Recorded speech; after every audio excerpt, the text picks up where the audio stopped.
হাঁটি পা পা করে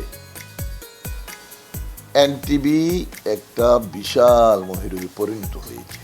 মুক্তিযুদ্ধের চেতনাকে সমৃদ্ধ করার জন্য এনটিভি তাদের কার্যক্রম পরিচালনার মাধ্যমে এদেশের কোটি কোটি স্বাধীনতার কামী মানুষের হৃদয়ে আজকে স্থান করে নিতে পেরেছে।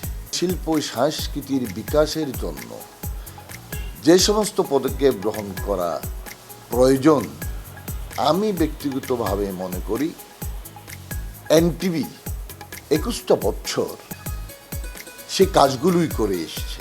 যাদের অবদানে এনটিভি আজ সমৃদ্ধ, তাদেরকে ধন্যবাদ জানাচ্ছি, শুভেচ্ছা জানাচ্ছি।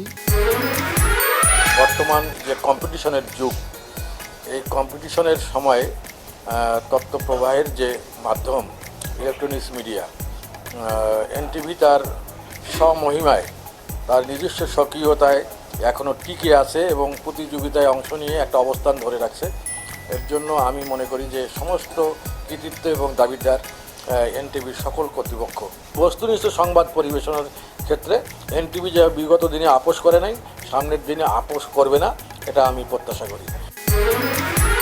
সময়ের সাথে আগামীর পথে, এই স্লোগানে 2003 সালের 3রা জুলাই এনটিভি যাত্রা শুরু করে। প্রতিষ্ঠা লগ্নে এই চ্যানেলটির সাথে সম্পৃক্ত সবাইকে জানাই অসংখ্য শুভেচ্ছা এবং অভিনন্দন। আমি আশা করব মানসম্মত অনুষ্ঠান এবং বস্তুনিষ্ঠ সংবাদ প্রচারের মাধ্যমে এনটিভি এগিয়ে যাবে অনেক দূর। মহান মুক্তিযুদ্ধের চেতনাকে ধারণ করে বিগত দিনের ন্যায় আগামী দিনেও জনমানুষের পাশে থাকবে এই স্বনামধন্য টিভি চ্যানেলটি। আমি আন্তরিক শুভেচ্ছা জানাই এবং তাদের কাছে প্রত্যাশা করব যে মহান মুক্তিযুদ্ধের চেতনাকে ধারণ করে বিগত দিনের ন্যায় আগামী দিনেও জনমানুষের পাশে থাকবে।